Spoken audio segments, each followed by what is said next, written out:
Muito bem-vindas e bem-vindos, a mais um episódio do Spoiler e Questão, um podcast que é o maior case de sucesso. E aí, meu amigo, tá gostando da minha imitação de Faria Limer?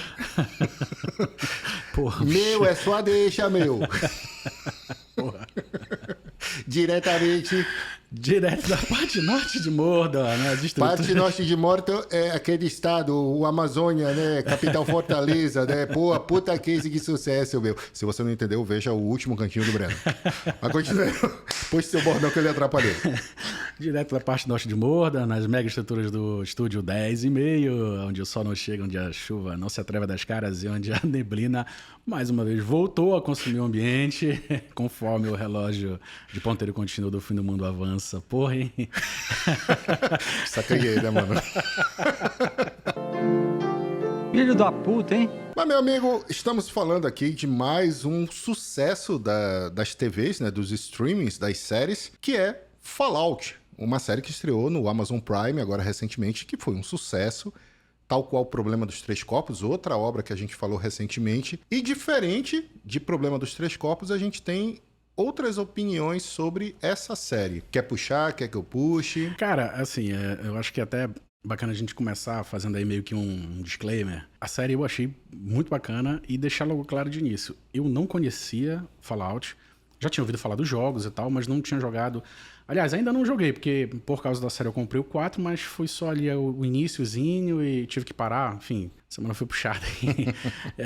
Enfim, então eu não tinha contato com esse universo, assisti a série toda, assim, amarradão, já tô vendo a segunda vez agora, porque a patroa também gostou, então a gente já tá eu quero assistir novamente. Com a patroa também. Pois é. Pra mim, cara, eu tô, assim, maravilhado com esse universo, não conhecia, passei a conhecer.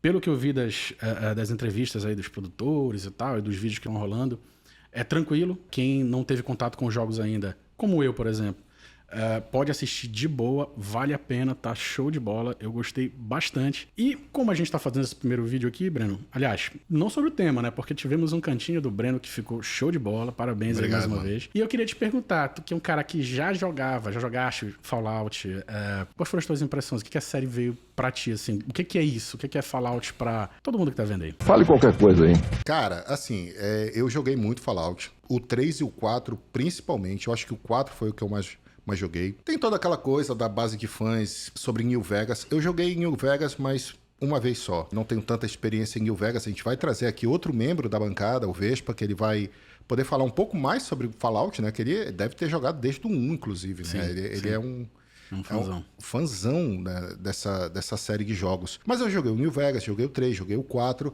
e fui um das vítimas dessa pirâmide chamada Fallout 76, né? Comprei na época que saiu. 76, né? 76. Eu apaguei da minha mente, porque eu me recuso a lembrar que eu fui otário de comprar aquele jogo. Olha, eu cheguei a baixar agora, há pouco tempo tava de graça ali na PSN, então...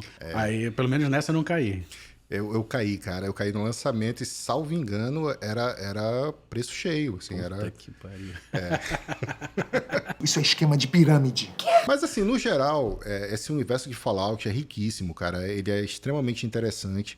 A gente vai abordar um pouco mais sobre o contexto dele. Pano rápido também, porque tem vários vídeos. Assistam os vídeos do Central Pandora. Tem um outro vídeo que eu não menciono no cantinho do Breno, que ele fala sobre o contexto, né, de toda a lore, de toda a história que aconteceu naquela Guerra Fria imaginária, que desembocou no ano de 2077, se não me engano, na Guerra Final de Fallout. Talvez seja até um ponto interessante a gente abordar, assim, o que é essa série em si. A gente estava conversando mais cedo sobre aquela situação de obras adaptadas, né, vindas ali do videogame, tá? Uhum. E assim, meio que em que estágio a gente pode dizer que elas estão? Vamos colocar assim, a gente tem um episódio aí, quem quiser dar uma pesquisada aí no canal lá atrás, em que a gente fala de adaptações de jogos... para jogos de videogame para o cinema. E a gente fala ali de algumas obras, assim, bastante duvidosas, ou, para ser bem econômico com as palavras, né? Uhum. Mas de que jogos que faziam muito sucesso no videogame, mas não tinham, assim, uma cultura, esse lore, essa paixão, esse público cativo, e que quando iam para as adaptações, como tinha muito espaço em branco, eu acho que aquela necessidade comercial de quem tinha de adaptar, para pegar tanto aquela galera que já gostava, quanto pessoas que sequer tinham jogado videogame, tentavam fazer alguma coisa e dava ali uma sonora bobagem, digamos. Sim. Super Mario, aquele lá de trás. Double Dragon, apesar de ser um excelente filme. Tem o Temil Sombra. Não esqueça disso. Bingo, falamos de Double Dragon. Mais um. Pois é, a gente tem aquilo ali, aquele, digamos assim, aquele... será que a gente pode falar nascedouro, tá? Dessas adaptações. Depois, a meu ver, aí, pô, quem tá assistindo a gente dá uma corrigida se for pertinente, manda outros exemplos. Mas, assim, parece que no meio disso a gente tem obras que já começam a ser criadas com um background enorme ali nos videogames e depois vão para suas adaptações ali na tela. Eu acho que Resident Evil e talvez Tomb Raider sejam exemplos. Os dois maiores exemplos, com certeza. Dessa época, com certeza. Beleza. E assim, pô, tudo bem, já tinha, assim, aquela cultura. Eu não tô dizendo que foram filmes irrelevantes, não, tá, galera? Mas, assim, eu não acho que fizeram tanto sucesso e a partir de então deixaram uma marca tão profunda quanto obras dessa nova, digamos assim, desse tempo mais recente, que são obras extremamente profundas, com cultura, com fãs, com esse lore, com esse universo criado para o videogame e que vão ser adaptações assim fenomenais. Para mim, pelo menos, eu dou esses dois exemplos. The Last of Us, tá? E agora, para mim, o martelo batendo para que esse tipo de obra que inicia no videogame, ela já não precisa mais de um livro ou de sei lá, alguma coisa antes. Ela inicia do videogame, ela cria um mundo e depois adaptada com sucesso. A gente tem Fallout. Eu concordo plenamente. Assim, o Fallout, ele tem essa propriedade de te fazer entrar naquele mundo, se encantar com aquele mundo, né? Se encantar de uma forma até terrível, né? Sim. Mas ele consegue te prender ali naquele mundo com aquele mesmo grau de ineditismo, talvez, de quem jogou os jogos. Principalmente a partir do 3, que foi quando entrou em videogames na época de nova geração e tudo mais. E assim, cara, eu concordo contigo de como essa indústria de adaptações saiu de um estado lá no início quase de blasfêmia em relação ao material original, como foi o caso de Double Dragon, como foi o caso de Super Mario Bros. Em certa medida não, também no caso de Street Fighter, o filme. Sim, esqueci. E aí sim, em certa medida, no caso de Mortal Kombat, o filme original. Porque aí é um detalhe interessante. Quando a gente fala, por exemplo, do reboot de Mortal Kombat, agora, de 2000 bolinha, 2000... enfim, alguns anos atrás, ele é uma obra muito mais profissional na forma da adaptação, ele tem efeitos visuais muito melhores, mas ele não, a meu ver pelo menos, tá? Ele não tem aquela essência do Mortal Kombat dos anos 90. Mas o ponto aqui é o seguinte, de fato eu concordo contigo, a gente chegou a discutir isso na época, podcast de verdade, né? Assim, porque era só áudio. Só áudio, pode crer. A gente chegou a ter esse debate, né, sobre não tinha o material fonte necessário para que a gente pudesse fazer essas adaptações e que a gente pudesse transformar isso num filme que pudesse ser vendável para todo tipo de público. Mais ou menos por volta dos anos 2000 a gente tem a segunda geração, vamos dizer assim, de adaptações, que já tinha um pouco daquela coisa da adaptação dos X-Men, já tinha tido Blade, isso falando, por exemplo, de adaptações de quadrinhos. Sim. Então, o cinema começou a fazer adaptações de videogame já um pouco mais numa espécie que eu chamo de segunda geração, né? Que aí a gente tem Resident Evil, Alone in the Dark, Sim, Tomb Raider, da Angelina Jolie, e outros. Doom, cara, Doom The Rock e Cal Urban, cara. Doom é dessa época. Tem aquela cena que fica em primeira pessoa, né? Bicho, eu vi esse filme no cinema. Eu pirei, cara. Depois eu fui rever, eu vi que era muito ruim. Pois é, quando tu falou pirei, eu falei, pô. Mas essa cena é legal. Sim, pô, sim. Então, assim, é porque a gente já vinha de uma geração que era aquela coisa, assim, era pavoroso, Sim. com raríssimas exceções, como o primeiro Mortal. Aí a gente vem para essa segunda geração de Tomb Raider, etc e tal, Doom, e pô, bicho, aí já era um negócio. Só que, assim, a gente estava sendo muito condescendente e a gente nem se tocava disso. Porque, e assim, é engraçado porque não é exatamente uma contradição. Eu acho que faz sentido tudo isso que foi discutido sobre como as adaptações eram ruins porque o material fonte, apesar de serem muito legais para você interagir e jogar, eles não tinham background de história para que você pudesse desenvolver uma história de filme. Concordo plenamente. Só que a gente já está falando de uma segunda geração, apesar de Doom não ser de uma segunda geração, ok. Mas Tomb Raider e Resident Evil já tinham uma lore nos jogos. Sim. O problema dessa segunda... Alone in the Dark, já estava no terceiro, quarto jogo, salvo engano. acho que pelo menos o terceiro. Me corrijam, por favor, nos comentários e tal. Quando saiu o filme do Alone in the Dark, qual era a versão do jogo que já estava. Mas, de qualquer forma, o primeiro Alone in the Dark já tem uma lore muito legal. Eu acho que o que aconteceu, com raríssimas exceções dessa época, eu lembro apenas daquele filme do Xambin, que ele da sirene que tocava. Silent Hill? Silent Hill, cara. Sim. Silent Hill eu acho bom até hoje. Apesar de saber que é um filme ruim, mas eu gosto até hoje.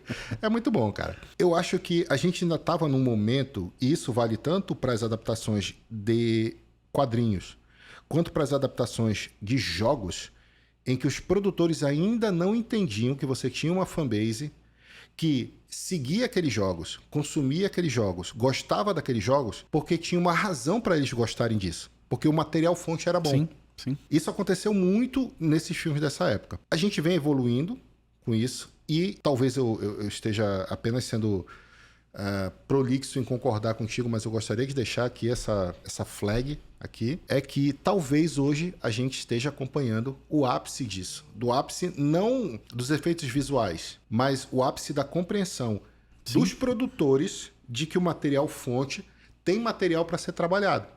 Sim. E que a gente possa fazer boas adaptações, como foi o caso, sim, de The Last of Us e agora de Fallout. Perfeito, cara. Eu acho que é isso. Até a própria adaptação do Fallout agora, vamos lá, como eu te falei, eu comprei o Fallout 4 agora, joguei ali bem rapidinho, mas assim, já justamente por ter me encantado, entre aspas, né, com esse universo, já fui pesquisar outras coisas ali e tal. O jogo é permeado por aquelas cenas em que você para e tem que fazer certas escolhas, né? E aí, certas respostas e certas atitudes vão condicionar o que vai acontecer mais tarde. Inclusive, tem notícia aí de que provavelmente a gente vai ter uma adaptação de Red Dead Redemption, né?